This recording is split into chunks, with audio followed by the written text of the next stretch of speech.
Bonjour, eu sou o Wilson Fernandes, chefe paticeiro aqui do Le Cordon Bleu São Paulo. E estamos aqui hoje para o preparo de uma torta de pistache e framboesa. Trouxe aqui a nossa convidada Isabelle, né, para o preparo dessa torta. Conta pra gente um pouquinho da sua torta, Isabelle. Bonjour, primeiramente, obrigada pelo convite. Estou muito feliz de estar aqui convidada. Eu já fui aluna da escola e hoje estou aqui ensinando um pouquinho o que eu aprendi. E a gente vai fazer essa torta de pistache e framboesa, que é uma das que eu mais vendo no meu ateliê aqui em São Paulo. Ah, que legal. E a gente tem algo em comum, por isso que a gente está junto aqui hoje, que a gente ganhou o mesmo programa de confeitaria, uma competição. Por isso que ela está aqui hoje comigo. Então vamos lá para a receita?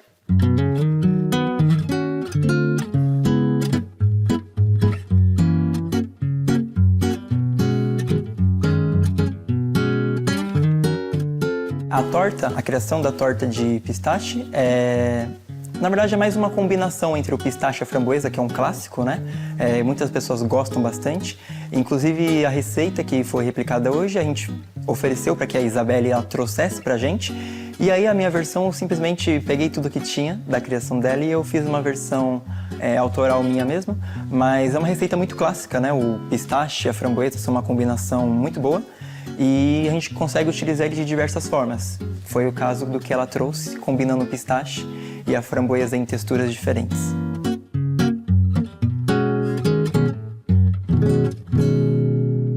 A Isabelle ela vai começar então aqui pela massa sablé, que é a massa que ela vai utilizar aqui no preparo da torta dela. Isabela, fica à vontade, tudo que precisar pode me perguntar, então, tá bom? Só para explicar então para o pessoal de casa como é que é a nossa base de torta, a gente sempre começa por uma base sablé. E as camadas aí vai ser um creme de pistache assado, uma geleia de framboesa e por cima um creme mousseline de pistache. E depois a gente vai decorar com framboesa fresca e pistaches. Então, para massa sablé, a gente sempre vai começar com os secos. Aqui a gente tem farinha, açúcar de confeiteiro e amêndoas, farinha de amêndoas. Então, eu vou botar tudo no nosso bowl aqui. A gente começa um processo que a gente chama de sablagem, que vai misturar os secos com a manteiga gelada. Ela sempre tem que estar gelada.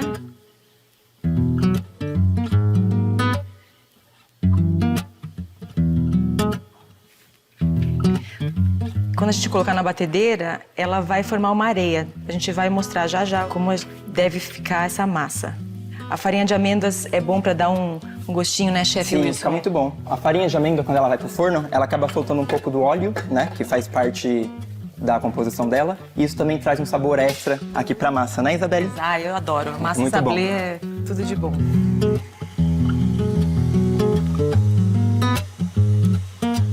Bom, aqui a gente vai esperar os secos e a manteiga gelada formarem esse aspecto de areia, né? De areia. No processo aqui de sablagem, o que acontece é que a manteiga ela encapsula a farinha de trigo, né? Então ela faz com que a farinha de trigo desenvolva o glúten com maior dificuldade. O sablé vem de areia.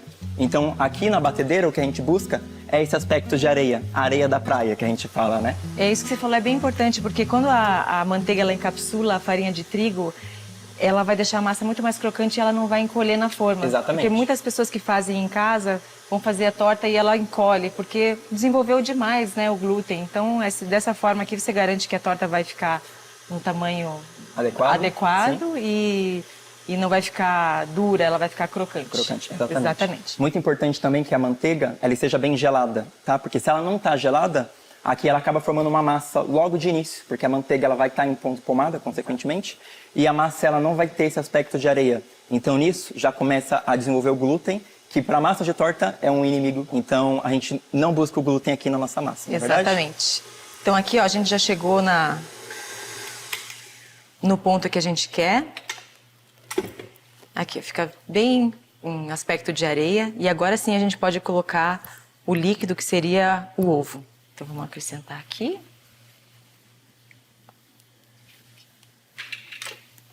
E aqui, gente, é bater pouquinho, a gente não quer ficar batendo essa massa, é só para incorporar os ingredientes e formar uma massa que depois tem que descansar pelo menos 1 hora, né, chefe? Exatamente. O ideal dessas massas é que sempre elas tenham esse descanso, esse repouso, né? Porque o repouso também, ele vai relaxar o glúten, né? O processo que a gente faz de sablagem, ele retarda a formação de glúten, mas sempre que a gente faz a massa, no caso aqui entra a parte líquida, ele sempre desenvolve um pouquinho de glúten. Então esse descanso que a gente dá é muito importante para que a massa não tenha nenhum tipo de retração quando ela vai assar, tá? Então é muito importante ter esse descanso. O ideal seria 24 horas, mas a partir assim de 1 hora a gente já consegue um resultado bem legal. Pronto. Já formou a nossa massa. A gente tem 2 formas de botar essa massa para descansar. A gente pode fazer uma bolinha de massa e botar na geladeira e depois abrir, que eu acho mais difícil porque ela vai estar gelada. Exatamente. E o método que eu prefiro, é o meu método de trabalho, é botar ela dentro de um saco plástico, abrir ela e deixar ela descansando já no formato que depois eu vou só cortar e botar na forma. Acaba sendo até melhor porque a massa, ela é esticada retangular, acaba facilitando pra gente a gelificação, ela gelar bem. Às vezes a gente faz uma bolinha de massa e o frio ele chega muito rápido na parte externa, mas a parte de dentro ainda tá mole. Exatamente. Né? E tá sem temperatura, então acaba dificultando um pouco pra gente. Então, ó, aqui já tá o plástico pra você. Maravilha, vou botar minha massa aqui e no plástico. Já vou abrir aqui dentro do plástico pra gente colocar pra descansar.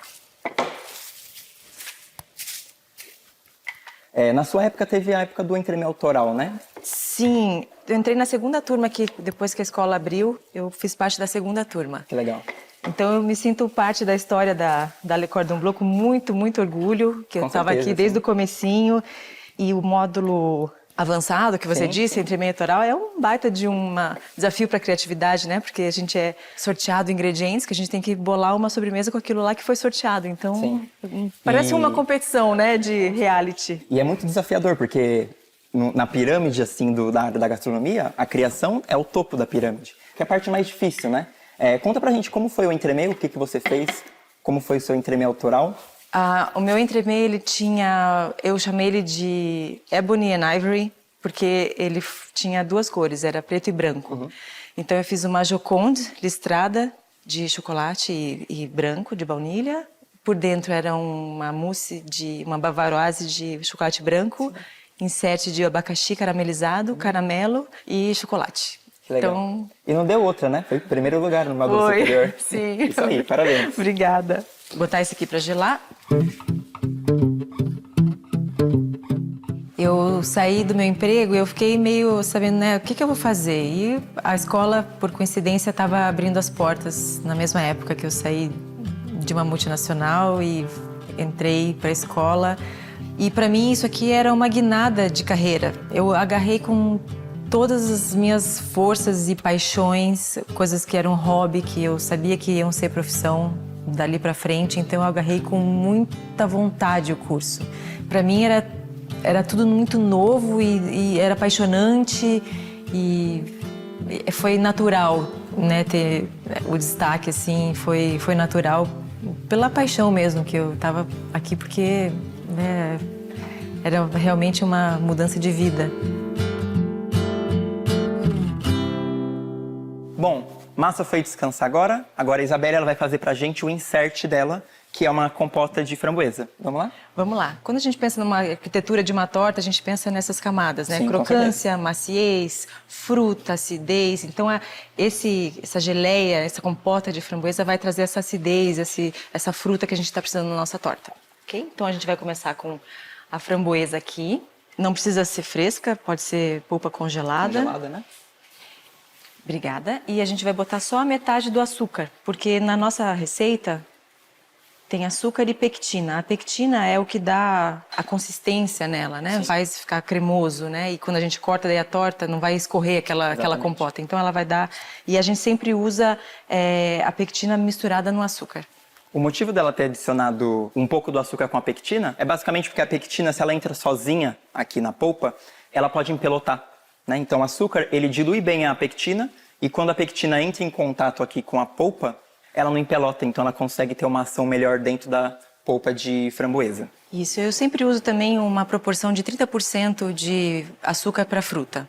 Então, legal, aqui na nossa confeitaria a gente tem, às vezes, o costume de carregar um pouquinho a mão no açúcar, né? Nas compotas, mas eu acho que daí acaba tirando o sabor da fruta, então eu gosto dessa proporção de 30% do volume, do peso de framboesa para açúcar. Para açúcar. Em que momento, geralmente, você adiciona a pectina com açúcar? Depois que ferve. Depois que quando levantou a fervura, a gente já pode adicionar.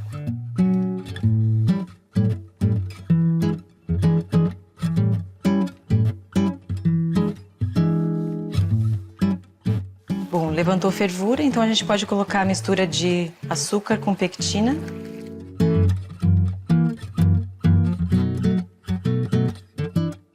Aqui é muito importante tomar cuidado, porque também depende muito do ponto que você quer. Se ficar cozinhando demais, ele acaba virando uma massa um pouco densa, né? Então tem pontos. Geralmente você deixa no ponto em que ele começa a ficar um gel e depois você tira, ou você deixa ele um pouco mais denso? Não, eu não apuro muito, não. Eu gosto mais dessa fluidez, né? Mais da cremosidade da cremosidade, legal. mas sem ficar muito duro, muito né? Duro, sim. Exato. Até porque senão depois ele não tem tanto contraste assim com o creme, né? Exatamente. Porque o creme em si, ele já é o creme de pistache, geralmente ele é um pouquinho mais sequinho, né? Sequinho, então, exatamente. Então é muito importante também saber essa questão das consistências, né? Porque se a gente tem componentes pistache, framboesa, mas tudo tem a mesma textura, então acaba um pouco perdido no paladar. Então é muito importante também saber a textura que a gente vai trabalhar com as preparações. Pronto, já está pronto nossa compota deliciosa. Uhum.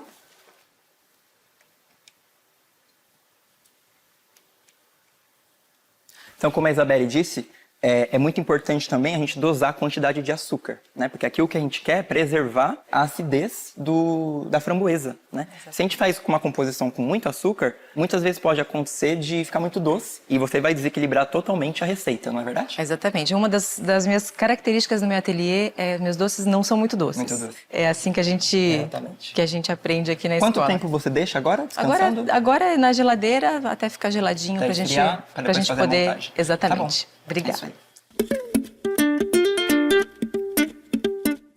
Junto com os meus outros clássicos, essa é a torta que eu chamo de autoral, porque eu peguei alguns elementos que eu aprendi durante a minha vida profissional e juntei cremes que eu aprendi aqui, bases que eu já tinha testado. Então eu juntei alguns ingredientes e algumas receitas e formou a torta de pistache framboesa, que hoje em dia é o meu carro-chefe do meu ateliê.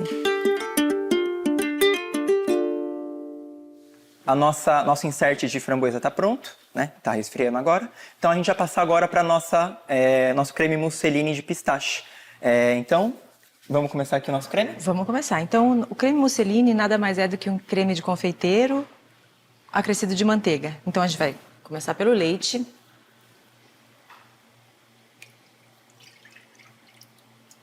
Junto com o meu leite, eu vou botar a pasta de pistache. É uma torta chique, né, Wilson? Com certeza. É só ingredientes nobres aqui. Inclusive, a escolha da mousseline de pistache é muito interessante, porque a mousseline é um creme muito leve. Embora tenha bastante manteiga, só que ele é consumido na temperatura correta, né, que isso também conta bastante. A mousseline é um creme que ele se adapta à temperatura da manteiga. Então, se não está numa temperatura adequada, consequentemente, é um creme que tem um sabor um pouco mais fechado. Quando o creme está numa temperatura boa, uma temperatura um pouco mais gelada, ele é um creme mais leve, mais aerado, e ele combina bastante, dá um equilíbrio bem legal aqui para a torta, não é verdade? Quando um creme mousseline sozinho, só com manteiga, eu acho que fica diferente para comer, sim. Né? O gosto da manteiga fica mais pronunciado. Mas quando a gente faz com pasta de pistache, ele fica o pistache ele cresce. O pistache em si ele tem um sabor bem marcante, né? Principalmente em pastas concentradas de pistache, né? Também é muito importante saber disso, porque tem que saber escolher, né? Exatamente. Tem pastas de pistache que às vezes a gente compra e ela é um pouco artificial, ou é 100% artificial, e ela não tem gosto muito bom de pistache. Muitas vezes eu falo que tem um gosto até de remédio. Exatamente. No meu ateliê, eu faço a pasta, eu compro o grão e faço a pasta eu mesma. Porque a gente sabe que é 100% pistache. Não tem corante, não tem outras nozes que às vezes o pessoal coloca junto. Acabou misturando um pouco, né? Enquanto